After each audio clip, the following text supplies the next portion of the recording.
Hello बच्चों, और कैसे हो? उम्मीद है सारे अच्छे होंगे। तो जैसा कि अब आपका मार्च और फरवरी अटेम्प्ट जेई मेन के हो चुके हैं, तो उन्हीं को ध्यान में रखते हुए अब हम कुछ प्रैक्टिस सीरीज करेंगे जेई एडवांस लेवल के कुछ क्वेश्चंस की। ठीक है, इसमें आज के लेक्चर्स में हमने पैराग्राफ बेस्ड और सब्जेक्टिव यानी इंटीजर बेस्ड और सिंगल चॉइस रखे हैं। इसी तरीके से अगले लेक्चर्स में हम मल्टीपल चॉइस और मैट्रिक्स मैच और इंटीजर टाइप, तो बच्चों देखो हर प्रैक्टिस सेशन में हम रखेंगे और पूरी कोशिश करेंगे आगे से, यानी जो भी हम लेक्चर्स ले उसमें उतने ही क्वेश्चन हो जितने जेई एडवांस के एक पेपर में एक सब्जेक्ट में आते हैं। ठीक है, यानी ऑन एन एवरेज या तो 18 क्वेश्चन या कभी कभी ऐसा हुआ है कि 20 क्वेश्चंस आ जाते हैं, तो वो हम पूरा डिस्कस करेंगे with some quick recap concept. ठीक है बच्चों, नाउ लेट्स स्टार्ट। तो यहां हमें क्या करना है, कुछ क्वेश्चन सोल्व कर लेने हैं। तो जैसे कि जानते हो फर्स्ट टॉपिक तो हमेशा कॉम्प्लेक्स नंबर होता है बच्चों। ये क्वेश्चन आपको देखा हुआ लग रहा होगा, यही नहीं इस तरह का क्वेश्चन आपने देखा हुआ होगा कि कोई भी एक सर्किल है, ठीक है, mod Z is equal to 1, इसको यूनिट सर्किल भी बोलते हैं बच्चों।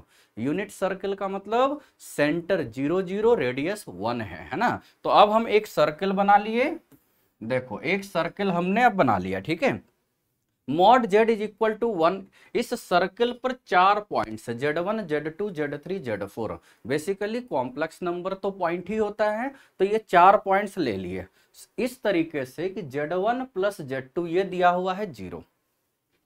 यदि ये मिनिमम है तो कौन सा ऑप्शन सही होगा बच्चों? ठीक है, तो हमें इसमें क्या कर लेना है, यदि हम इसमें कोऑर्डिनेट एक्सिस लिख लिए है ना, कहीं पर भी लिख सकते हैं ना, ये दे दिए। अब कहीं पर भी बच्चों Z1 Z2 Z3 Z4 लगा दिए। ठीक है, देखो हमने बोला था ये, इसीलिए आपको क्वेश्चन देखा हुआ लग रहा होगा कि यही वाला क्वेश्चन आप बहुत सारे बुक्स में इवन जेई एडवांस में भी 3 के लिए आ चुका है।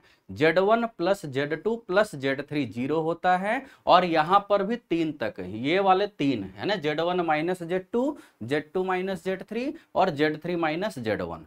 कंसेप्ट ये है बच्चों, जब भी ऐसा क्वेश्चन हो जिसमें इस से बने हुए चाहे ट्रायंगल वाला केस होता या इस केस में क्वाड्रिलेटरल बन रहा है, यदि उसका सेंटर भी ऑरिजिन पर है और उसका एक और सेंटर, जैसे हम ट्रायंगल लेते तो सेंट्रोइड होता तो वो ऑरिजिन पर, तो सरकम सेंटर ऑरिजिन, सेंट्रोइड भी origin, it means triangle must be equilateral triangle. Direct वहां से हम प्रोसीड कर सकते हैं, कभी कोई केस गलत नहीं होगा।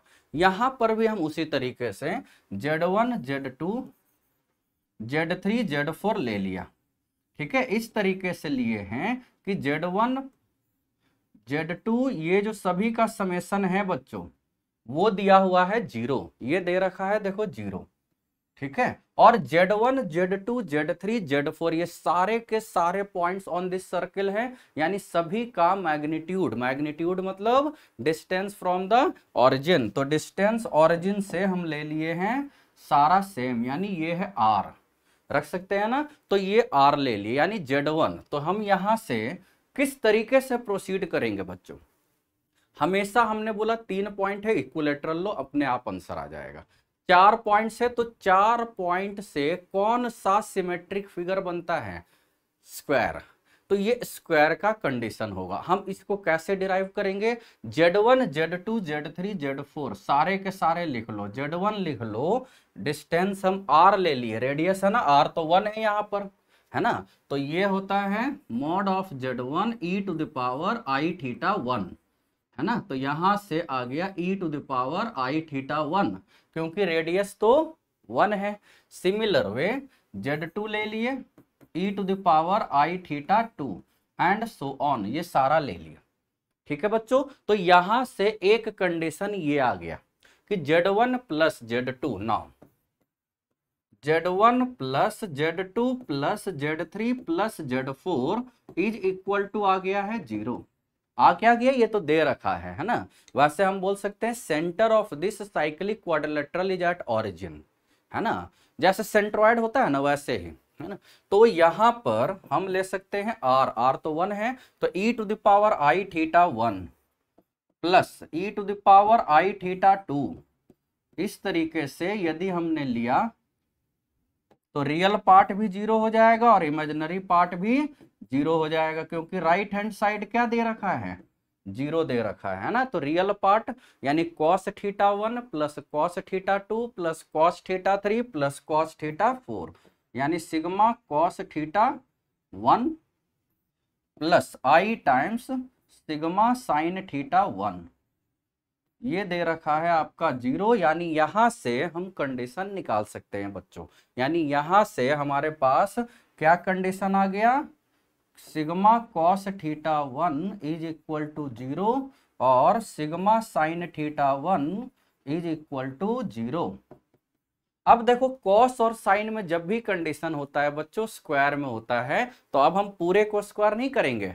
Cos theta 1 plus cos theta 2 plus cos theta 3 plus cos theta 4 zero है, वहां से किसी दो को उधर कर देंगे और जैसा कॉस वाले में उधर करके जीरो करेंगे मतलब माइनस में, वैसे ही साइन वाले में भी कर देंगे और स्क्वायर कर लेंगे, वहां से एक रिश्ता मिल जाएगा। ठीक, ये हमारे पास है, दिस इज फर्स्ट। ठीक, अब हमें क्या करना है, ये मिनिमम होना चाहिए बच्चों, ये क्या होना चाहिए, मिनिमम होना चाहिए। तो इसको अब हम निकाल लेते हैं। तो देखो एक पेज ऐड कर देते हैं ना, Z1 माइनस Z2 का modulus square, Z2 minus Z3 का बेसिकली ये सम ऑफ स्क्वायर ऑफ साइड्स है ना, साइड्स दिए हुए हैं ना ये सारे, वही दिया हुआ है ना, A B square plus B C square plus C D square plus A D square दिया हुआ है ना, ये निकाल लेते हैं। तो Z1 माइनस Z2 ये क्या आ जाएगा, कॉस थीटा 1, Z1 का मतलब cos theta 1 plus i sine theta 1, तो यहाँ cos theta 1 minus cos theta 2 plus i times sine theta 1 minus sine theta 2, है ना, और इसी का modulus square and so on बोल देना है।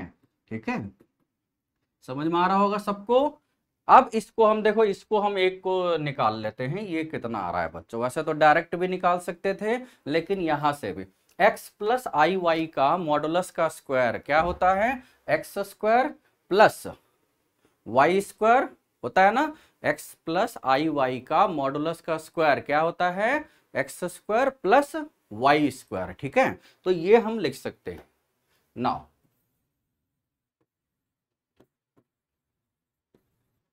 यहां से हमने ये लिख लिया।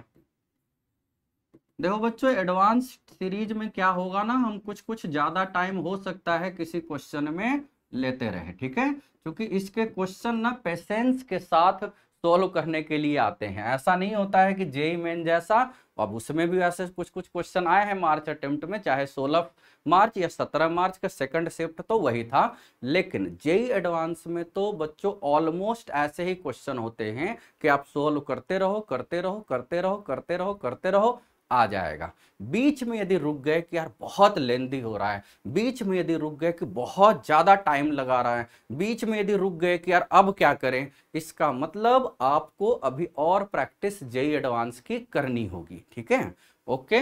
अब यहां से अब हम ये लिख लिए, तो ये देखो क्या आ जाएगा, cos square theta 1 plus sine square theta 1 1, उसी तरीके से तो 1 plus 1 2 minus 2 times cos theta 1 minus theta 2 होगा। कैसे आए ये, 2 कॉस थीटा 1 तो cos theta 2 plus 2 sign theta 1 sign theta 2, minus common लिए थे तो ये आ गया है ना, एंड सो ऑन। तो अब यहां से ये टोटल क्या आ गया, इसी तरीके से हमारे पास और टर्म आए हैं। तो देखो 4 टर्म थे, हम तो एक ही टर्म को सोल्व कर रहे हैं, तो ये 4 टर्म आए हैं, 2 2 2 8 हो गया। तो यहां से अब हम लिख सकते थे, लिख लोगे तो देखो ये आ गया 8 minus 2 times sigma cos theta 1 ये ठीक है। सिग्मा हमने क्यों लिखा बच्चों, क्योंकि ये 4 बार आया है, cos θ1 minus θ2 plus cos θ2 minus θ3 plus cos θ3 minus θ4 and so on. तो ये आ गया आपका। तो यदि ये आया हुआ है तो अब हम क्या करेंगे, हमें पूरा ये मिनिमम होना चाहिए। देखो क्वेश्चन क्या दिया हुआ है, ये लिस्ट होना चाहिए, ये वाला टर्म लिस्ट होना चाहिए, तो हमें ये मिनिमम होना चाहिए। For this is to be minimum,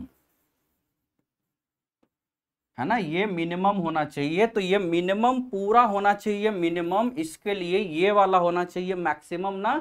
तो इसका मैक्सिमम, कॉस का मैक्सिमम वैल्यू क्या होता है भाई, 1 होता है। तो ये कब होगा, जब ये θ1 इज इक्वल टू θ2। तो एक ही पॉइंट पर तो नहीं होगा ना, एक ही पॉइंट पर तो नहीं होगा। तो वो हमें ध्यान देना होगा कि यदि हम डिफरेंस लिखेंगे तो उसके हिसाब से आएगा। तो this occurs, this is possible if and only if. ये कब पॉसिबल हो सकता है, जब θ1 θ2 θ3 θ4 हमें इस तरीके से लेना है कि ये एक क्या बन जाएगा, स्क्वायर बन जाएगा, है ना। जब θ1 माइनस θ2 इज इक्वल टू क्या हो जाएगा, प्लस या माइनस π/2 हो जाएगा। ठीक है, ऐसा नहीं सोचना है कि ये मैक्सिमम होगा तो मैक्सिमम 1 होगा। 1 के लिए तो दोनों एंगल इक्वल होने चाहिए, इक्वल होगा तो 4 पॉइंट्स तो यानी क्वाड्रिलेटरल का तो कंसेप्ट ही खत्म हो जाएगा। इसका मतलब ये होना चाहिए, है ना, सिग्मा, यानी और कोई भी और ले सकते हैं, है ना, θ2 माइनस θ3 सब यही होगा। ये तभी हो सकता है बच्चों। इसका मतलब ये हो गया स्क्वायर, क्या हो गया, यस स्क्वायर हो गया। तो अब वापस चले जाते हैं, that is quadrilateral ABCD is a square. हमेशा बच्चों देखो इसमें क्या ध्यान देना है ना, यदि 3 पॉइंट्स वाला आता तो इक्विलेटरल ट्रायंगल, सेम ऐसा ही कंडीशन, Z4 का नामो निशान नहीं होगा, बाकी जगह लिखा हुआ रहेगा, है ना, Z1 plus Z2 plus Z3। तो वो सारे इक्विलेटरल ट्रायंगल के लिए कर सकते हो। ठीक है, यहां पर स्क्वायर के लिए हो गया, तो डायरेक्ट हम यहां से स्क्वायर का कंडीशन लगाए, यानी ये एक स्क्वायर हो गया। तो स्क्वायर को हम देख लेते हैं। देखो स्क्वायर में क्या होता है, यदि ये Z1 है, ये Z3 है और सिमेट्रिकल है, सेंटर 0 0 दिया हुआ है, तो Z1 plus Z3/2 is equal to 0, Z2 plus Z4, है ना, Z2 प्लस Z4/2 ये भी 0। तो इसका मतलब कौन सा ऑप्शन आ जाएगा, Z1 plus Z3 is equal to 0, Z2 plus Z4 is equal to 0। देखो ऑप्शन में ए आ गया, बाकी कोई ऐसा ऑप्शन है नहीं। देखो इसमें Z1 प्लस Z2 दे रखा है बच्चों, Z1 प्लस Z2, देखो ये एंगल आ गया हमारा 90 डिग्री, आया ना।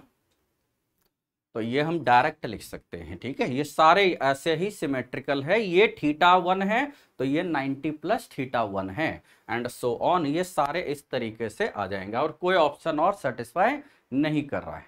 मतलब सेम यही क्वेश्चन 3 में ट्रायंगल में इक्विलेटरल ट्रायंगल, 4 में स्क्वायर, 5 में अभी तक आया नहीं है लेकिन रेगुलर पेंटागन बोल सकते हो। ठीक है, ओके, अब आगे चलते हैं। देखो सेकंड क्वेश्चन सिंगल चॉइस में है, द रेंज ऑफ के फॉर विच द इनइक्वालिटी, है ना, इनइक्वालिटी ये दिया हुआ है। तो देखो बच्चों इसमें क्या दिया हुआ है, के times cos square X minus of cos x plus 1 greater than equal to 0 है for all x belongs to R। अब इसमें हमें क्या करना है, यदि हम cos square X minus cos X का वैल्यू लिख ले, है ना, तो now as cos square X, इसी का रेंज निकाल लेते हैं, उसी को हम पुट कर देंगे के में, यानी इस एक्सप्रेशन में, है ना, आंसर आ जाएगा के के लिए। तो cos square X minus cos x को हम क्या लिख सकते हैं बच्चों, कॉस एक्स माइनस 1/2 का होल स्क्वायर माइनस 1/4 लिख सकते हो ना। देखो एक दो लाइन, या हो सकता है ये आप भी कर लोगे या आप किए ही होगे, एक दो लाइन हम शॉर्टकट इसमें करेंगे क्योंकि हमारे लेक्चर का नाम क्या है, एडवांस सीरीज, है ना। तो इसका मतलब आपको ध्यान देना है कि एक दो लाइन इधर उधर हो सकता है। अब देखो इसका मिनिमम और मैक्सिमम चाहिए, इसका यानी इसका, तो ये परफेक्ट स्क्वायर का मिनिमम वैल्यू 0, तो 0 माइनस 1/4 दैट इज, यहां से इसका मिनिमम वैल्यू आ गया -1/4, है ना। ये आ गया इसका मिनिमम वैल्यू। और मैक्सिमम वैल्यू देखो, अब ऐसा तो है नहीं कि परफेक्ट स्क्वायर का मैक्सिमम वैल्यू होता है इनफाइनाइट, क्योंकि अंदर को भी तो देख लेंगे ना, ये तो cos x है, इनफाइनाइट तक कैसे जाएगा। अब देखो दिमाग लगाओ, cos x यदि हम 1 रखेंगे तो 1 माइनस 1/2 होता है, 1/2 का स्क्वायर 1/4 माइनस 1/4 0 आ गया। अब हम cos x का वैल्यू रखेंगे -1, तो -1 माइनस 1/2 माइनस 3/2 का स्क्वायर 9/4 माइनस 1/4 8/4 यानी 2। कौन ज्यादा आ रहा है, cos x 1 रखने से आ रहा है ज्यादा या cos x -1 रखने से ज्यादा आ रहा है। कुछ भी रखने से आ रहा है, बस ज्यादा जो आ रहा है वो हमें लेना है क्योंकि हमें मैक्सिमम बताना है। ठीक है बच्चों, तो यहां आ गया 2, 8/4 आया था ना 2, ये आ गया, ये तो आ गया हमारे पास। ठीक है, अब यही वाला वैल्यू रख देंगे। सो ये हम यहां रख देते हैं, तो यहां यूज करने से सो देखो ये तो ऑलवेज पॉजिटिव है बच्चों। cos square X minus cos x का मैक्सिमम वैल्यू है 2, तो हम 2 भी रख के देखें तब भी ये पॉजिटिव है। तो 2k + 1 greater than equal to 0, so k greater than equal to -12। फिर मिनिमम वैल्यू है -1/4 एंड -1/4 यानी -k/4 greater than equal to 0, ये तो यहां से आ गया k less than equal to 4। तो देखो अब मिलाने से इन दोनों को क्या आ गया, k कहां से कहां, -1/2 से, यही आ रहा है ना 4। ठीक है, वो कैलकुलेशन के लिए एक बार देख लेना है ना, ये ऑप्शन आ गया। क्लियर है बच्चों, एकदम आसान है, मतलब ये वैसा नहीं लग रहा है। देखो अब सारे क्वेश्चन तो ऐसा नहीं है कि 2-2 3-3 पेज में ही जाएगा, कोई कोई तो एक स्लाइड में भी हो जाता है ना। तो इस वजह से हाँ, कंसेप्ट वाइज हमें 2-3 कंसेप्ट मर्ज करना होता है, वैसे ये आसान क्वेश्चन की कैटेगरी में बोल सकते हैं बच्चों। ठीक है, आगे चले। देखो ये दे रखा है ग्रेटेस्ट इंटीजर है और फ्रैक्शनल पार्ट है, denotes the this then the number of solutions of the equation. Equation क्या दिया हुआ है, देखो x - 2 greatest integer of x, this is equal to fractional part of x - 1, है ना। अब देखो फ्रैक्शनल पार्ट ऑफ x जो होता है ये ऑलवेज एक से तो कम ही होता है ना। Fractional part of x as, fractional part of x जो है बच्चों, ये थोड़ा दूर लिख देते हैं ना, as fractional part of x जो है वो 0 और 1 के बीच में होता है ना।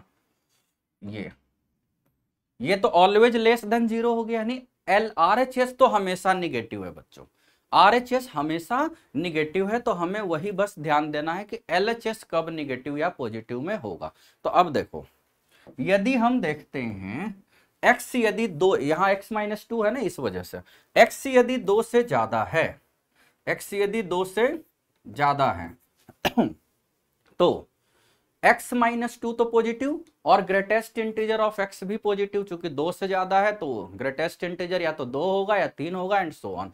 तो LHS always positive but RHS तो ऑलवेज नेगेटिव है, so no solution, that is no solution. यानी यहां पर नो सॉल्यूशन हम नहीं बोल देंगे पूरे में, हमें एक केस आया है कि x यदि ग्रेटर देन 2 है या ग्रेटर देन इक्वल टू 2 है तो ऑलवेज पॉजिटिव है LHS, है ना। इक्वल टू भी रख सकते हैं इसलिए यहां पर नाउ x, अब देखो 2 से ज्यादा हुआ, अब ले लेते हैं 2 से कम। तो 2 से कम और ग्रेटेस्ट इंटीजर है तो इंटीग्रल इंटरवल की ओर जाएगा, है ना हमेशा। तो अब 1 से 2 ले लेते हैं, 1 से 2। यदि x 1 से 2 है तो ग्रेटेस्ट इंटीजर क्या होता है बच्चों, 1 होता है ना। तो ये आ गया आपका LHS जो आ गया दैट इज x माइनस 2 आ गया। ठीक, अब बताओ बच्चों x यदि 1 से 2 होता है तो फ्रैक्शनल पार्ट ऑफ x क्या होता है, ये जानते हो ना। Fractional part of x is equal to x होता है यदि x 0 और 1 के बीच में है। ठीक है, फ्रैक्शनल पार्ट ऑफ x क्या होगा, x माइनस 1 होता है यदि x 1 और 2 के बीच में है, इस तरीके से, क्योंकि x माइनस ग्रेटेस्ट इंटीजर होता है ना, इसीलिए यहां से हम लिख सकते हैं x minus greatest integer of x। ठीक है, ये ज्यादा हो गया, यहां ये लिख लेते हैं x minus greatest integer of x, तो ये डायरेक्ट हम लिख सकते हैं। क्लियर है, तो फ्रैक्शनल पार्ट ऑफ x ये है, यानी यहाँ x माइनस 1 हो गया, तो यहाँ है RHS कितना, x माइनस 1 और माइनस 1 यानी x माइनस 2। LHS भी था x माइनस 2, RHS भी आ गया x माइनस 2, तो this is true for all x belongs to 1 to 2, that is true for all x in 1 to 2। 1 और 2 के बीच में x कुछ भी लेंगे ये हमेशा ट्रू है। तो 1 और 2 के बीच में x के कितने सोल्यूशन होते हैं बच्चों, x के कितने नंबर ऑफ वैल्यूज ले सकते हैं जो 1 और 2 के बीच में है, इनफाइनाइट ना, तो आंसर तो हमें पता ही चल गया, इनफाइनाइट।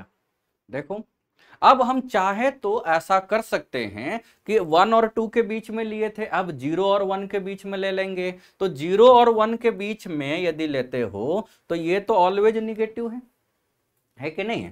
अब 0 और 1 के बीच में ये तो 0 हो गया, तो पूरा ये 0, जबकि ये तो हमेशा निगेटिव है बच्चों, इसका मतलब फिर नो सोल्यूशन। अब 1 से मतलब 0 और 1 के बीच, अब 0 से भी कम ले लो, तो 0 से कम लोगे तो ये तो ऑलवेज निगेटिव है, और 0 से कम लेने पर ये पूरा पॉजिटिव आ जाएगा LHS, यानी बाकी सारे केस में नो सोल्यूशन है, केवल एक case 1 closed interval to 2 open interval है जिसमें इनफाइनाइट सॉल्यूशन है। तो इस वजह से हमें बाकी इंटरवल में चेक करना हो सकता है, लेकिन उतनी जरूरत नहीं है क्योंकि आंसर आ चुका होता है कि नहीं। बाकी में उतना इंटरेस्ट नहीं रहता है क्योंकि आंसर आ गया है। क्लियर है, ओके। तो ये हम देख सकते हैं, मतलब जस्ट सेटिस्फाई करना है, ठीक है, उसके बाद हम आंसर लिख सकते हैं। ठीक है, अब नेक्स्ट क्वेश्चन चलें, ये भी आसान क्वेश्चन की कैटेगरी में ही आएगा बच्चों। क्लियर है, ओके। देखो अब एक ये वाला क्वेश्चन है, देख रहे हो उसको, let fx is equal to दिया हुआ है, अब gx be the inverse of fx, gx जो है fx का इनवर्स है, इसका मतलब f of gx is equal to x होगा या g of fx is equal to भी x होगा, है ना, जो भी रिक्वायरमेंट है। तो मतलब अपने डोमेन अलग अलग होते हैं, डोमेन रेंज। तो यहां से देखो बच्चों क्या दिया हुआ है, fx इज इक्वल टू है, न्यूटन लीबनिज थ्योरम से हम f डैश x निकाल लेंगे, dt upon 1 plus T Q का रूट। तो यहां से हमारे पास f डैश x आ गया, f डैश x क्या आ गया, 1 अपॉन 1 प्लस एक्स क्यूब का रूट आया ना, ये आया हुआ है हमारे पास f डैश x। ठीक, अब देखो बच्चों हमारे पास क्वेश्चन में क्या दिया हुआ है, gx be the inverse of fx, है ना, तो हम f ऑफ gx ले लेते हैं क्योंकि हमें g डैश चाहिए, है ना। नाउ अब हम क्या कर लेते हैं, f of gx is equal to x है ना, गिवन, इसका मतलब इसका डिफरेंशिएशन कर देते हैं, तो डिफरेंशिएट करोगे तो f dash of gx into ji dash x is equal to 1 हो जाएगा। तो यहां से बच्चों देखो f डैश ऑफ gx क्या होगा, f डैश ऑफ x तो ये है, तो यहां से 1 अपॉन 1 प्लस जी क्यूब, है ना, ये x ही है रूट, है ना, is into ji dash x is equal to 1 हो गया, यानी g dash x is equal to आ चुका है 1 प्लस जी एक्स का पावर 3 का रूट, यही ना, ये जी डैश एक्स आ चुका है। सो अब हम क्या करेंगे, अब हम इसमें कर लेंगे g dash x is equal to ये है, क्लियर। नाउ इसको अगेन डिफरेंशिएट करना है, क्यों, ऑप्शन में देखो जी डबल डैश एक्स लाना है, यानी अगेन डिफरेंशिएटिंग। तो जी डबल डैश एक्स जो होगा यानी विथ रेस्पेक्ट टू एक्स ना, ये कितना होगा, रूट का differentiation 1/2 root x into 3gx का होल स्क्वायर इंटू, हम जो कर रहे हैं डिफरेंशिएशन, ये जो हुआ है ये तो विथ रेस्पेक्ट टू gx हुआ है ना, हमें तो विथ रेस्पेक्ट टू x करना है, तो इंटू जी डैश एक्स भी ले लेना है। अब जी डैश एक्स दे रखा है बच्चों, देखो जी डैश एक्स दे रखा है, g dash x is equal to this much, तो यहां से ये वाला और ये वाला ये तो कट गया है ना, अब 2 बच गया, तो यहां से हो गया 2 times G double dash of X is equal to 3 times of G x का होल स्क्वायर।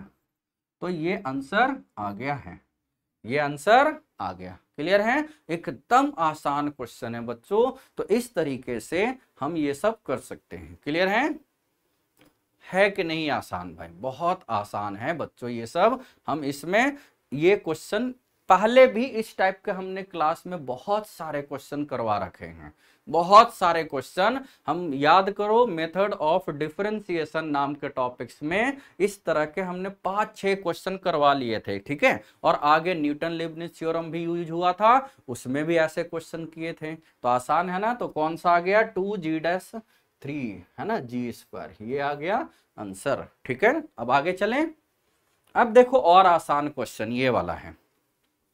क्वेश्चन दिख रहा है कि नहीं दिख रहा है भाई, ये थोड़ा ज्यादा लग रहा है, कलर अलग हो गया। gx is equal to ax plus B है ना, वेयर a लेस देन 0 है। तो gx is equal to ax plus B का मतलब है g डैश x में यदि हम देखें तो ये a आ रहा है, लेस देन 0 दे रखा है। इसका मतलब यदि किसी फंक्शन का डिफरेंशिएशन लेस देन 0 है और कंटिन्यूअस डिफरेंशिएबल तो है ही, it means gx is decreasing function, है ना, gx is decreasing function, strictly decreasing function भी बोल सकते हो, है ना, strictly decreasing function. That is देखो g जो डिफाइंड है वो 1 3 से 0 2 में डिफाइंड है, दैट इज g1, g1 क्या होगा, g1 होगा 2 और g3 होगा 0 होगा ना, क्योंकि स्ट्रिक्टली डिक्रीजिंग है, एकदम ऊपर से ऐसे आ रहा है, वैसे भी स्ट्रेट लाइन है, तो हायर x पर लोअर fx यानी gx और लोअर x पर हायर gx।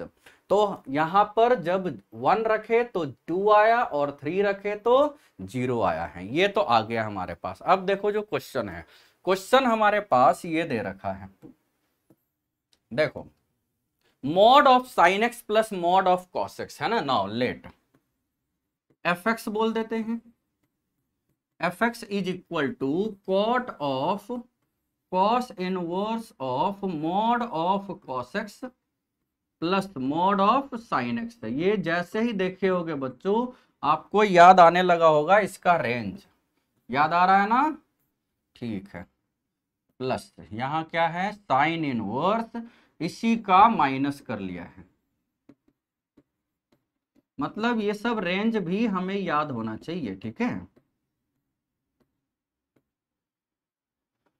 बहुत ज्यादा ब्रैकेट है भाई, कॉट पूरे में लगा हुआ है। अब देखो, अब हमें याद ये होना चाहिए बच्चों कि mod of sine x plus mod of cos x है ना, mod of sine x plus mod of cos x, ये sine x plus cos x जैसा नहीं है कि a cos x plus b sine x का maximum value root over a square plus b square और minimum minus of that, ऐसा नहीं होता है फॉर ऑल एक्स में। ये mod of sine x plus mod of cos x है, ये 1 से √2 की ओर जाता है बच्चों, इसका रेंज याद रखते हैं। और कैसे आएगा, जस्ट हम y is equal to mod of sine x plus mod of cos X ले लिए, स्क्वायर कर देंगे तो 1 plus mod of sine 2x आ जाएगा, y स्क्वायर क्या आएगा 1 plus mod of sine 2x। तो मॉड ऑफ साइन 2x का मिनिमम वैल्यू 0 प्लस 1 1 का अंडर रूट 1, क्योंकि पॉजिटिव लाना है। फिर मॉड ऑफ साइन 2x का maximum 1, 1 plus 1, 1 plus mod of sine 2x था ना, तो 1 प्लस 1 2 का अंडर रूट रूट 2, क्योंकि पॉजिटिव लाना है तो आ गया ना 1 से रूट 2, ये याद रखना है। जस्ट रिमेंबर, जस्ट रिमेंबर, ठीक, इसको एकदम अच्छे से याद रखना है। अब देखो यदि हम कॉस इनवर्स के अंदर की बात करें तो ये तो 1 से ज्यादा जा रहा है ना, 1 से ज्यादा तो हो नहीं सकता। Cos inverse x is defined only for x lying between -1 to +1, लेकिन ये तो 1 से ज्यादा जा रहा है। So possible if and only if, possible if and only if, जब ये पूरा 1 हो जाए और ये भी पूरा 1 हो जाए, चूंकि 1 से ज्यादा तो हो नहीं सकता, अदरवाइज गलत हो जाएगा। तो fx is equal to cot of cos inverse of 1 हो गया, प्लस साइन इनवर्स, यहां माइनस लगा हुआ है तो -1 हो गया। अब बच्चों कॉस इनवर्स 1 क्या होता है? 0। साइन इनवर्स -1 होता है, यही लिख देते हैं कॉट, ये 0 और -π/2, कॉट ऑफ -π/2, कॉट -π/2 क्या होता है? कॉट π/2 0 होता है, तो कॉट ऑफ -π/2 भी 0, that is fx is equal to 0 हो गया। और 0 पर क्या है? g3 है ना, 0 का मतलब g3 है बच्चों, 0 का मतलब g3, तो 0 आंसर आ रहा है, लेकिन ऑप्शन में g के टर्म्स में दिया हुआ था, तो gx डिक्रीजिंग फंक्शन था, तो 0 पर 0 आया तो 3 पर इंक्रीजिंग होता, यानी a पॉजिटिव होता, तो g जो आंसर आ रहा है 0 वो होता कहां पर? 1 पर। क्लियर है? एकदम आसान, लेकिन आपको ये वाला याद रखना है, और कैसे डिराइव करते हैं ये भी हमने आपको बच्चों बता दिया है कि नहीं? समझ में आ रहा है? अच्छे से समझ में आना चाहिए, ठीक है। अब आगे चलें। देखो ये एक पैराग्राफ बेस्ड क्वेश्चन है जिसमें 3 क्वेश्चन है, तीनों आसान है बच्चों। ये हम फर्स्ट एडवांस सीरीज कर रहे हैं तो नेचुरल सी बात है आसानी कर रहे हैं, और वैसे एडवांस होता भी ऐसा नहीं है कि जो ना सोल्व हो, क्योंकि हमेशा ये ध्यान देना है बच्चों, जो भी क्वेश्चन आ रहे हैं ना वो हमें सोल्व करने के लिए, यानी एज ए स्टूडेंट मैं बोल रहा हूं, वो स्टूडेंट को सोल्व करने के लिए आ रहा है, ना कि रिसर्च करने के लिए आ रहा है। तो वही क्वेश्चन आ सकते हैं जो स्टूडेंट से हो जाए। कुछ कंफ्यूजन हो सकता है, कुछ एरर हो सकता है, कैलकुलेशन मिस्टेक हो सकता है, हम कंसेप्ट मर्जिंग भूल सकते हैं, ये हो सकता है, लेकिन आउट ऑफ सिलेबस दुश्मनी लेने लायक क्वेश्चन तो कभी नहीं आएगा, ठीक है ना। अब हम इसमें देखो ये आसान है, ऐसे ही लॉग लॉग लॉग बोला गया है, ये हमने लॉग का क्वेश्चन क्यों लिया? कल ही हमने बेसिक लॉग के बारे में बताए थे, उसका पार्ट 2 जल्दी ही आएगा, कल या परसों में, ठीक है। तो ये देखो लॉग की प्रॉपर्टी तो हमने बता दिया था, है ना। यहां से ये कंप्रेहेंशन में दे रखा है बच्चों, देखो log a plus log b, ये या हम लिख सकते हैं ना log of 1 plus c by a plus log of a by b है, इज इक्वल टू log 2 है। अब log a plus log b ये भी जानते हो, तो 1 प्लस c बाई a, यानी a plus c by b हो गया, दिस इज इक्वल टू 2 हो गया, यानी 2b is equal to a plus c, that is a b c are in AP, a b c किस में हो गया? AP में हो गया, है ना। आया कि नहीं? एक ऑप्शन आ गया, देखो कितना आसान होते हैं ABC आर इन AP। अब देखो एंगल C बताना है क्या होगा, तो उसके लिए एक और कंडीशन, यहां से तो बता नहीं सकते। देखो एक और कंडीशन दिया हुआ है, इस क्वाड्रेटिक इक्वेशन के रूट्स है इक्वल, तो जब रूट्स इक्वल है बच्चों इसका मतलब डिस्क्रिमिनेंट 0 होगा, है ना। तो ये इसको हम यहां लिख लेते हैं डिस्क्रिमिनेंट 0, तो पहले अच्छे से लिख लेते हैं, तो c minus A X square, है ना, c minus A X square plus 2bx plus c plus a is equal to 0, है ना। c minus A X square plus 2bx plus c plus a is equal to 0 as discriminant is equal to 0, तो क्या आ जाएगा?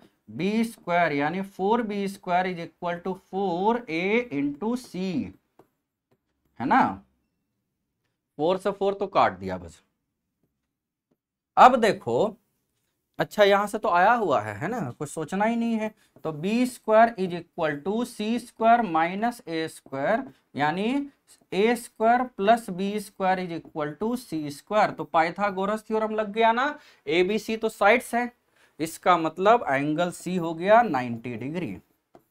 Angle C क्या हो गया, 90 degree हो गया ना। ठीक है, कहाँ गया measure of angle C, 90 degree. अब हमें बताना है sine A plus sine B plus sine C क्या होगा। ठीक है, तो ट्रायंगल में ही बात चल रही है और एंगल सी आ चुका है 90 डिग्री, है ना। तो अब ये तीसरा निकाल लेना है। तो हमारे पास ये आसान रिलेशन है, ये भी वही है ना। अब हम इसको फिर से देख लेते हैं। एंगल सी आ चुका है 90 degree and 2b is equal to a plus c आया हुआ है। ठीक, एंगल सी यदि 90 डिग्री है, इसका मतलब a प्लस बी तो 90 डिग्री होगी, है ना।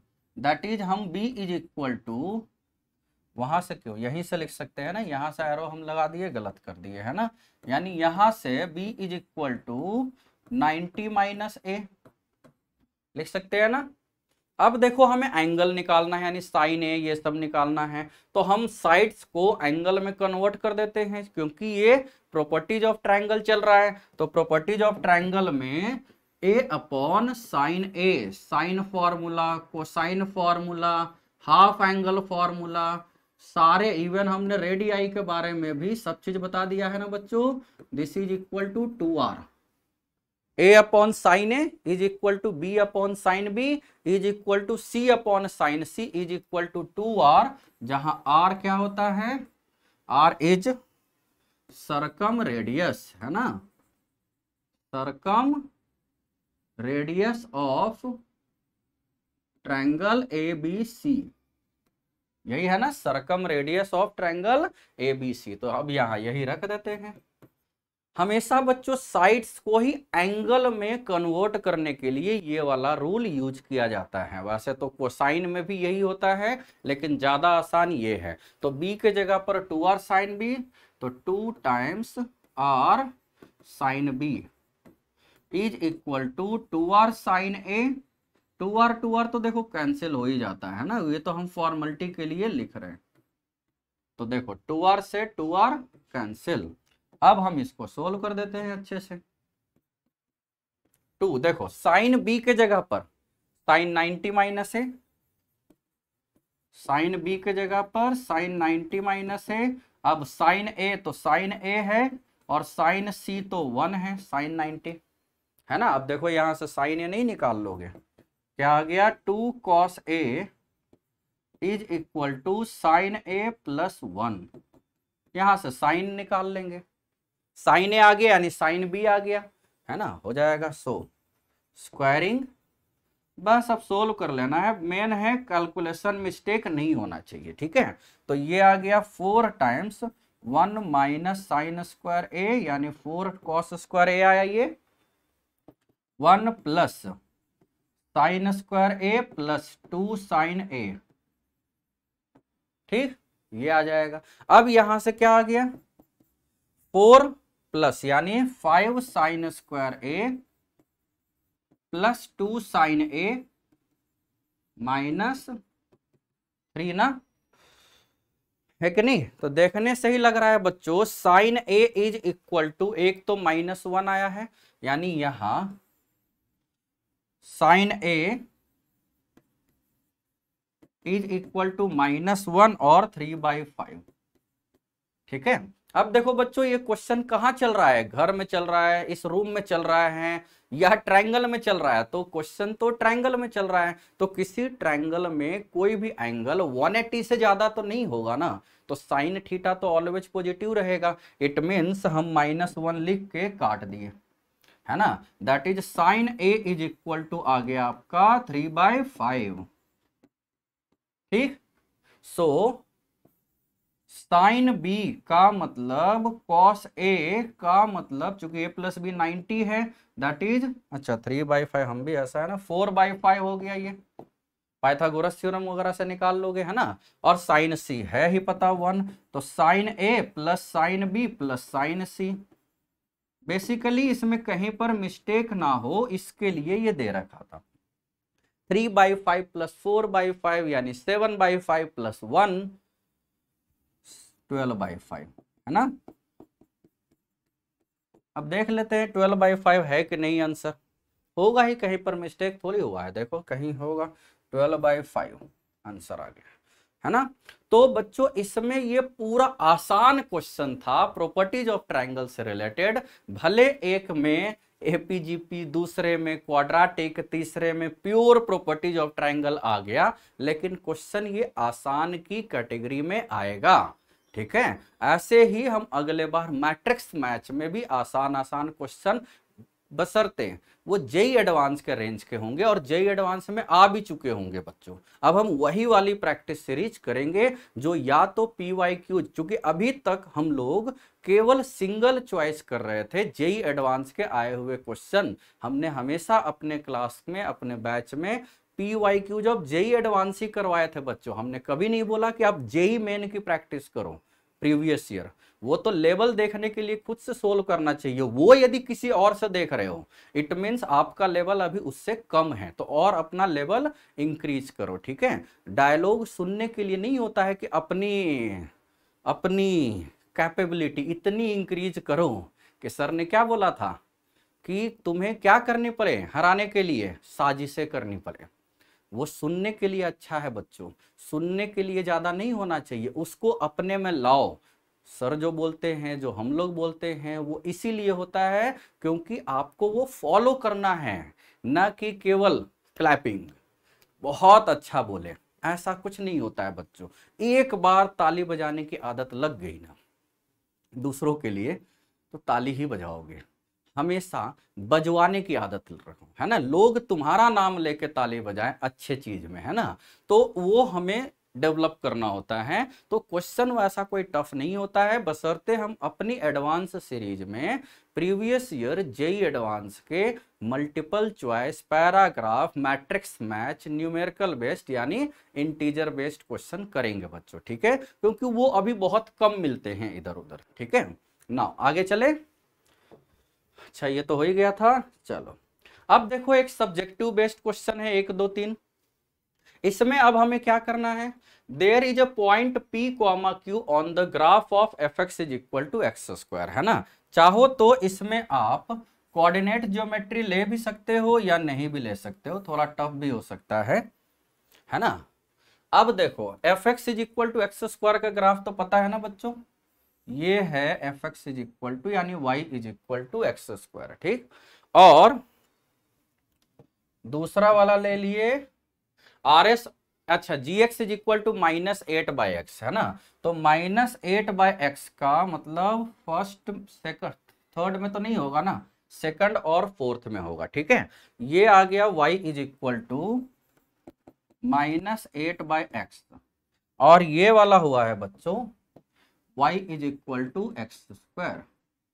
ठीक, अब देखो इसमें क्या कह रहा है, एक पॉइंट है P, Q, तो अब हम पॉइंट लेने लगे, है ना। तो अब हम पॉइंट जब लिए, ये ले लेते हैं P, Q,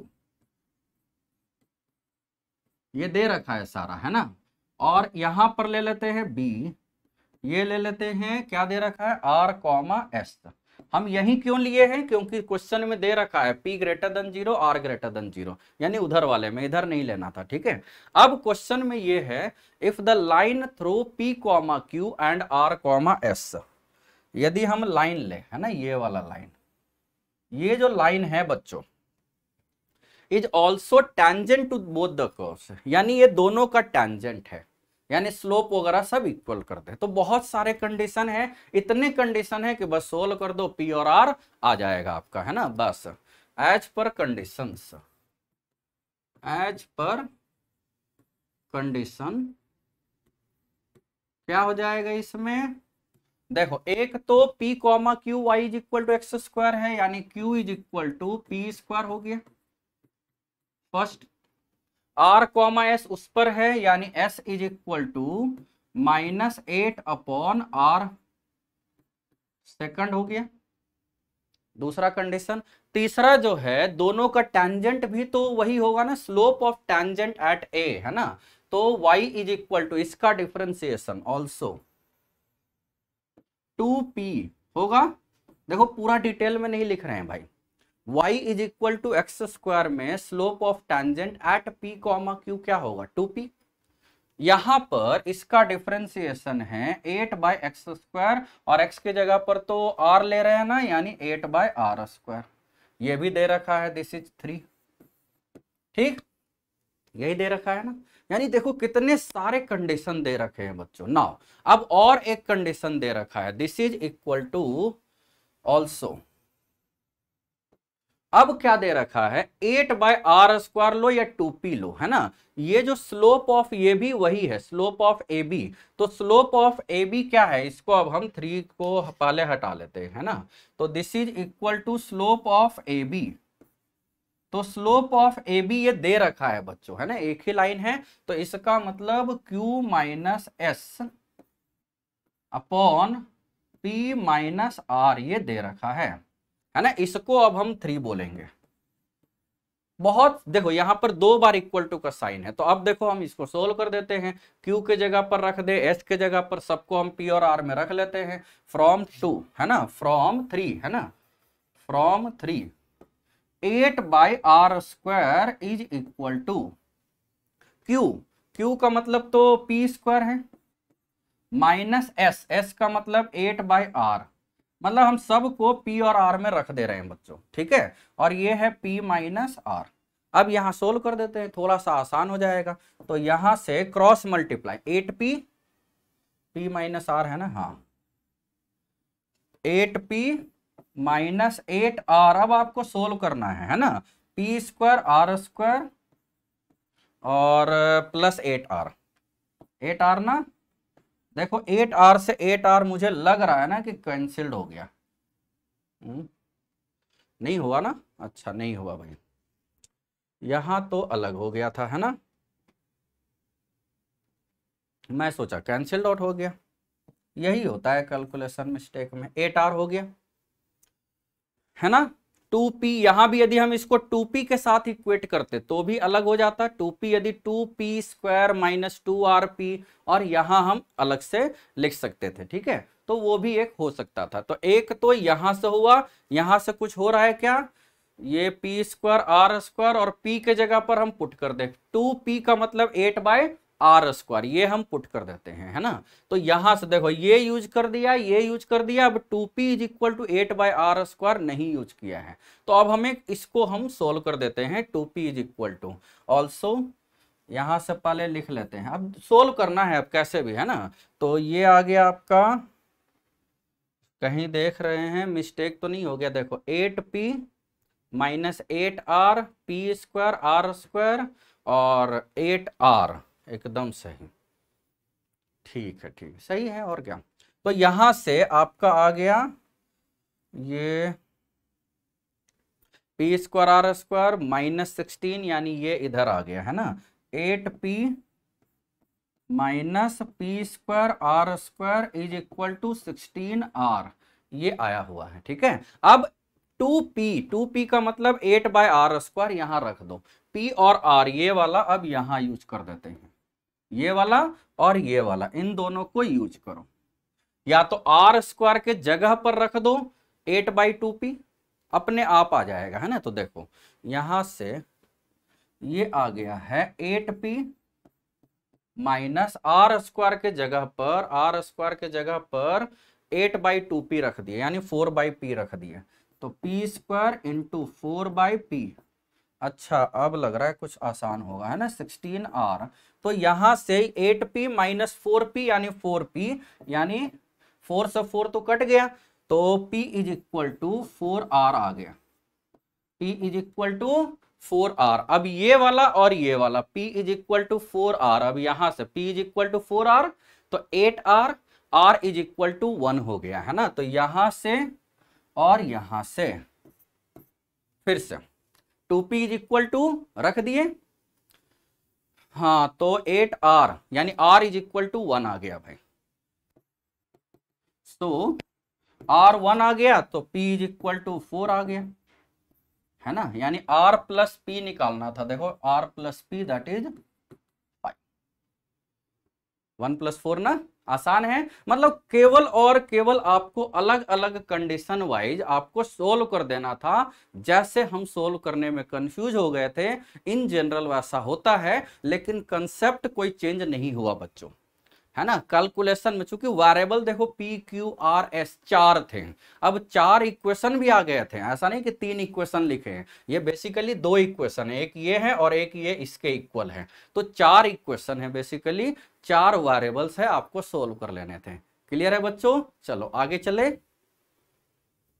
नेक्स्ट, ये देखो एक इनडेफिनिट इंटीग्रेशन का क्वेश्चन है, तो इसमें क्या करना है, साइन एक्स का पावर 2009 है, ऊपर से उसका भी स्क्वायर है बच्चों, ये देखो स्क्वायर है, तो हम इसको बाहर कर लेते हैं, जिससे क्यों, क्योंकि देखो लॉग है कॉटेक्स, लॉग है कॉटेक्स, तो कॉटेक्स का मतलब कॉस बाई साइन होता है, वो लिखने के लिए, है ना। तो अब हम इसको क्या कर लेते हैं, this is equal to log of cortex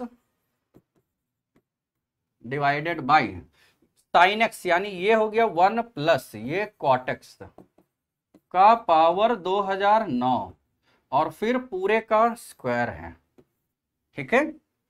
अभी हमने क्या बाहर किया है, साइन एक्स का पावर 2009 का स्क्वायर, है ना, 2009 का स्क्वायर नहीं, पूरे का स्क्वायर, इनटू ये देखो क्या है, साइन 2 थीटा, साइन 2 थीटा क्या होता है, 2 sine theta cos theta, power जो भी हो, तो 2 का पावर 2008 इंटू साइन एक्स का पावर, जो कट जा रहा है उसको हम काट देंगे बच्चों, ठीक है, 2008 कॉस एक्स का पावर 2008 डिवाइडेड बाय, यहां हमने बाहर किया है साइन एक्स का पावर 2009 दो बार, है ना, 2009 दो बार किया है, क्योंकि स्क्वायर था ना, इस वजह से, ठीक है।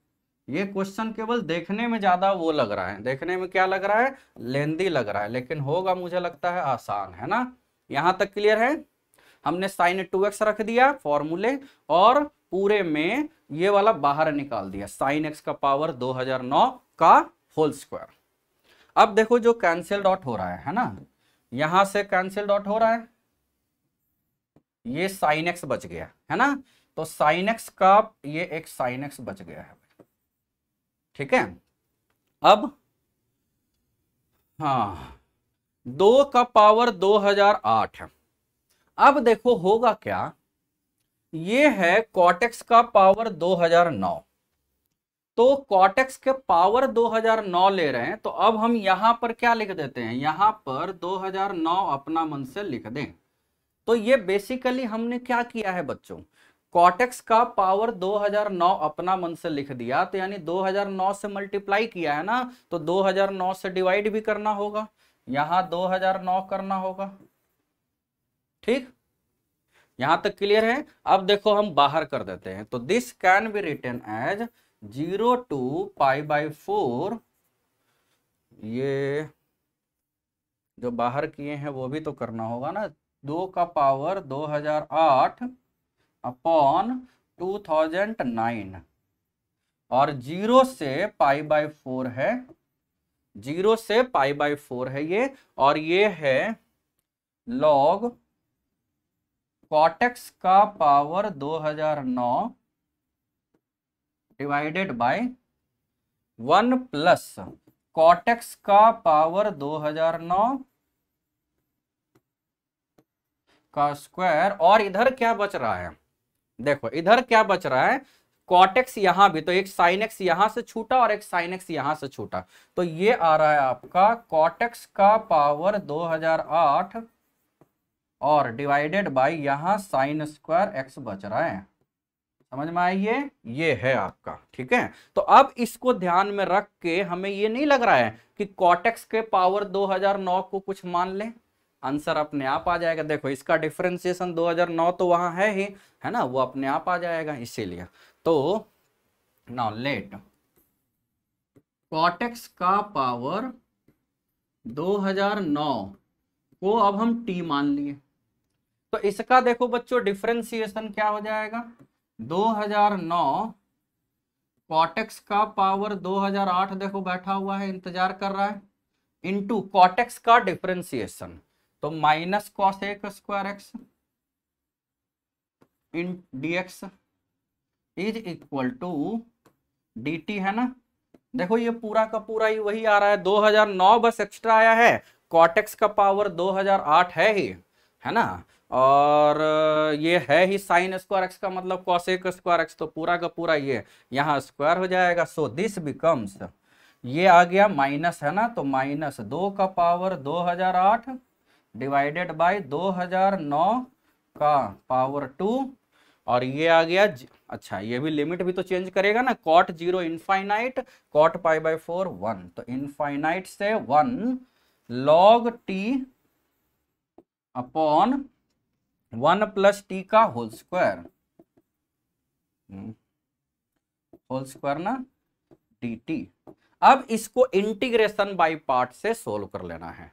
कैसे सोल्व कर लेना है? इंटीग्रेशन बाय पार्ट से इसको अच्छे से आप चाहो तो सोल्व कर सकते हो। जैसे ये है, हम एक पेज और लिख लेते हैं, यानी दिस इज इक्वल टू, अरे ये तो आगे वाला आ गया है ना, ऐड कर लेते हैं ना, माइनस प्लस हो गया तो 2 टू द पावर 2008 और नीचे में है 2009 का स्क्वायर, और यहाँ इंफिनिटी से 1 था तो 1 से इंफिनिटी हो गया, ठीक है। अब लॉग टी और 1 अपॉन 1 प्लस टी का होल स्क्वायर डी टी। अब इंटीग्रेशन बाय पार्ट जब करोगे बच्चों तो किसको u किसको v लेना है? हम आइलेट यदि देखें तो log को u बाद वाले को v, तो इसको u ले लेते हैं और इसको v लेते हैं, इंटीग्रेशन बाय पार्ट। तो ये तो वही है,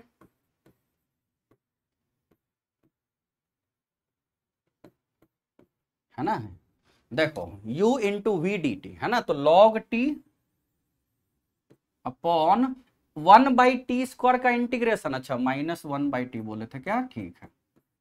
और लिमिट हम रख देते हैं 1 से इनफाइनाइट और माइनस लॉग टी का डिफरेंशिएशन 1 बाई टी और इसका प्लस हो जाएगा ना, तो प्लस इसका 1 अपॉन 1 प्लस टी, फिर डी टी, फिर पूरे का इंटीग्रेशन फ्रॉम 1 टू इनफाइनाइट, यही होगा। अब देखो बच्चों, इसमें यदि हम इनफाइनाइट रखेंगे तो लॉग इनफाइनाइट बाय इनफाइनाइट, जैसे जानते हो ना, यदि हम इसको देखें लिमिट में रखेंगे, limit x tends to infinite log x upon 1 plus x क्या होता है बच्चों, देख लेते हैं। इनफाइनाइट बाय इनफाइनाइट यदि हम सोचे तो लॉपिटल रूल लगा देते हैं, तो ये आ जाएगा limit x tends to infinite, ऊपर वाले का डिफरेंशिएशन नीचे वाले का 1, 1 का 0 x का 1, तो ये आ गया आपका 0। तो यहां से जब इनफाइनाइट रखा आपने तो ये 0 हो गया, जब 1 रखा तो log 1, यानी ये पूरा हो गया 0, है ना। कहां से? यहां से कंसेप्ट से, ठीक है, ये 0, यानी ये तो पूरा सोल्व करने की जरूरत नहीं है। अब देखो 2 का पावर 2008 अपॉन 2009 का पावर 2, ये तो बहुत आसान है, अलग अलग पार्शियल फ्रैक्शन, तो ये आ गया इनटू, है ना, ये 1 बाई टी माइनस 1 बाई, है ना, तो 1 upon T minus 1 upon 1 plus T और डी टी फ्रॉम 1 से इंफिनिटी, है ना। तो ये आ गया आपका log t minus log 1 plus T, तो 2 टू द पावर 2008 अपॉन 2009 का square log t upon 1 plus T, और कहां से कहां, 1 से इनफाइनाइट रखना है। यदि हम इनफाइनाइट रखे बच्चों तो इनफाइनाइट रखने से इनफाइनाइट बाय इनफाइनाइट, ये तो log 1 की ओर चला गया, 0 हो गया, ये हो गया माइनस log 1 बाई 2, यानी 2 का पावर 2008 अपॉन 2009 का whole square minus log 1 by 2, यानी log 2 हो गया। तो ये तो log 2 हो गया ना, तो यहां से 2 का पावर 2008 log 2 अपॉन 2009 का स्क्वायर। देखो एकदम मतलब होता क्या है ना, ये हम इसीलिए लास्ट तक सोल्व किया हमने। क्यों हमने इस क्वेश्चन को लास्ट तक सोल्व किया? हम हमेशा आपसे बोल रहे हैं जेई मेन मैथमेटिक्स और जेई एडवांस मैथमेटिक्स में थोड़ा सा ये डिफरेंस है कि आपको जेई एडवांस के लिए पेशेंस रखना होता है, सोल्व करते जाओ सोल्व करते जाओ। क्योंकि होता क्या है ना बच्चों, साल भर की तैयारी होती है, 2 साल की तैयारी होती है, बहुत बार जर्नी हमें चेंज करने पड़ते हैं, सोच बदलनी पड़ती है, इस वजह से आदमी थक जाता है पढ़ते पढ़ते। हमने ऐसे भी देखे हैं कि लास्ट ईयर कोविड चल रहा था ना, तो लास्ट ईयर कोविड जब चल रहा था तो एक पेपर तो हो गया था जनवरी में जेई मेन का, फिर अप्रैल वाला चेंज होते गया होते गया होते गया, सितंबर में हुआ। तो मोर देन 100 स्टूडेंट्स को मैं जानता हूं जो हमारे ऑफलाइन क्लासरूम के स्टूडेंट्स थे, जब हमने उनसे पूछा कि कैसा हुआ पेपर सितंबर वाला या क्या रिजल्ट है, सर हमने तो पेपर ही नहीं दिया, पढ़ते पढ़ते थक गया था सर, मैं बहुत लेट हो गया था। तो वो भी एक, इसका मतलब पेशेंस की कमी होती है बच्चों। ऐसा नहीं कि मैं उनकी कुछ बुराई कर रहा हूँ, होता क्या है ना कि जब हम 2 लाइन 4 लाइन, आदमी सोच रहा होगा जैसे इस बार भी अभी हो सकता है ना, केसेज इंक्रीज हो रहे हैं, वैसे लॉकडाउन लगना तो नहीं चाहिए, लेकिन यदि लग गया तो अब लोग क्या बोल रहे हैं कि यार 10th का पेपर तो हो जाने दो, 12th का पेपर तो हो जाने दो, अदरवाइज कब तक 10th में रहेंगे, कब तक 12th ही तैयारी करते रहेंगे। क्योंकि यदि इंक्रीज हुआ डेट तो वैसे होने की प्रोबेबिलिटी एकदम बहुत कम है, मतलब चेंज डेट होने की प्रोबेबिलिटी। लेकिन लोग अभी भी टेंशन में है कि यार 10th का बोर्ड लेने के बाद लगा देना, कम से कम 11th में तो आ जाएंगे ना, रिजल्ट का वेट करते रहेंगे, लेकिन एग्जाम ही 2 महीने बाद खिसका दिए, तो इसका मतलब यही वाला फिर से बोरिंग सब्जेक्ट दोबारा हमें पढ़ना होगा। यार ऐसे ही पढ़ पढ़ के थक गए हम, है ना। हमारा बोर्ड पेपर जो मार्च फर्स्ट वीक में हो जाता, यानी अब तक ऑन एन एवरेज अच्छे सब्जेक्ट हो जाते, वो अभी भी लगे हुए हैं 2 महीना अभी और रिवाइज करना है और रिवाइज करना है और रिवाइज करना है थोड़ा सा, लेकिन कंडीशन तो सबके लिए सेम होती है इस वजह से, ठीक है। तो पेशेंस को चेक करने के लिए ये सब क्वेश्चन आते हैं। तो अब देखो ऑप्शन में, देखो क्या है इसमें, ऑप्शन मतलब क्वेश्चन क्या था, a का पावर b है, तो a आ गया 2, है ना, यानी a आ गया 2, तभी ना 2 का पावर, b आ गया 2008 और c आ गया 2009, है ना। इसका मतलब यानी as per question, so a is equal to आ गया 2, b इज इक्वल टू आ गया 2008 और c इज इक्वल टू आ गया 2009। That is a plus b plus c पूछा गया था हमसे, तो ये क्या हो गया 4019, है ना, ये आंसर आ गया 4019, ये इस क्वेश्चन का आंसर है बच्चों, ठीक है। तो इस तरीके से ये वाला आंसर है इस क्वेश्चन का 4019, ए प्लस बी प्लस सी पूछा गया था इस वजह से। तो उम्मीद है पेशेंस वाइज आपको इस तरह के सीरीज देखने होते हैं, लोग कम देखते हैं इसीलिए लोग कम इस पर वीडियो बनाते हैं, ठीक है। इसलिए ना आगे चलें, देखो एक और क्वेश्चन है ये, लेकिन बहुत आसान है, ये जल्दी हो जाएगा मुझे लग रहा है। px इज इक्वल टू दे रखा है बच्चों 5/3 है, ये जो भी क्वाड्रेटिक वगैरह दे रखा हो ना तो उसको परफेक्ट स्क्वायर में कर लिया करो, किस में कर लिया करो, परफेक्ट स्क्वायर। अब px into Q why they रखा है, तो देखो px तो दे रखा है, परफेक्ट स्क्वायर में करने के लिए देखो -9x² है, -6x प्लस 5/3 है। तो फर्स्ट ऑफ ऑल तो हम -9 बाहर कर ले, तो ये आ जाएगा आपका, अच्छा ये 3x का होल स्क्वायर वो भी कर सकते हो, है ना।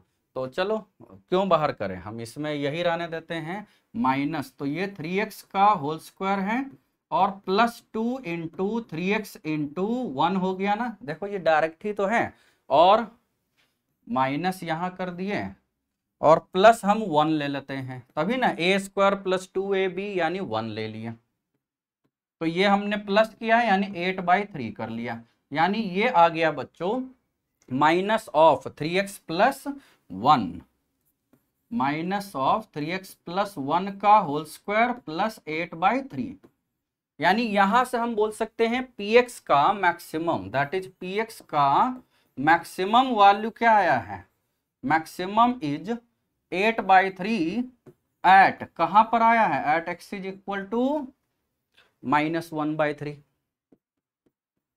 -1/3। नाउ क्यू एक्स, अच्छा क्यू वाई है, तो Q y is equal to, यहां भी परफेक्ट स्क्वायर में कर लिए, तो माइनस ऑफ 2y का whole square minus of 2 into 2y into 1 है, और यहां प्लस 1 कर दिए तो माइनस 1 किए हैं, तो यानी ये 15/2 हो गया। ठीक है, 15/2, तो ये आ गया आपका 15/2 माइनस ऑफ 2y माइनस 1 का होल स्क्वायर। तो यहां से मैक्सिमम आ गया 15/2, दैट इज क्यू वाई का मैक्सिमम वैल्यू कितना हो गया, ये आ गया 15/2 at y is equal to 1/2, 15/2 at y is equal to 1/2। अब देखो बच्चों क्या दिया हुआ, इन दोनों का प्रोडक्ट है 20 है, तो देखो as px into Q y is equal to 20 कब होगा, देखो 8/3 इंटू 15/2, 15/2 इंटू 8/3 क्या होता है बच्चों, ये होता है 20। यानी ये तब पॉसिबल है, possible if and only if, यानी 20 तो तभी होगा ना जब दोनों इंडिपेंडेंट वेरिएबल के हैं, एक है x में एक है y में, तो दोनों का इंडिविजुअल मैक्सिमम वैल्यू होगा, तभी तो उन दोनों का प्रोडक्ट, इन दोनों के मैक्सिमम वैल्यू का प्रोडक्ट 20 होगा, क्योंकि 8/3 इंटू 15/2 ये होता है 20। तो is possible if and only if जब x कितना आ गया -1/3 और y आ गया 1/2, है ना, तो x आ गया और y आ गया। अब हमें क्या निकालना है, 6x प्लस 10y, सो निकाल लोगे ना, तो 6x प्लस 10y यही निकाल लेना है, बस आंसर हो जाएगा। x तो दे रखा है -1/3, तो ये हो गया -2 प्लस 5, 3, है ना, आसान है ना। तो ये देखो ये इंटीजर बेस्ड है, इसीलिए ऐसा क्वेश्चन हम कर रहे हैं। तो बच्चों आज के सीरीज में हमने केवल 11-12 क्वेश्चन किए हैं, हम अगले सीरीज में जल्दी ही जो आएगा वो 18 क्वेश्चन करेंगे। इसी तरीके से एडवांस सीरीज के नाम से चलेगा ये, ठीक है। तो अभी हम कुछ हफ्तों अप्रैल तक ये करेंगे, साथ ही में हम बोर्ड के लिए भी करेंगे, और बेसिक मैथमेटिक्स के नाम से 11th का तो कर ही रहे हैं बच्चों। तो तब तक के लिए आज हम यहीं पर अलविदा लेते हैं। आप अच्छे से स्टडी करते रहो, रिवाइज करते रहो, और हाँ साथ ही साथ बहुत ही लिमिटेड टाइम में इंटरटेनमेंट या एंजॉय भी करते रहो। ओके बच्चों, तब तक के लिए बाय बाय, थैंक यू।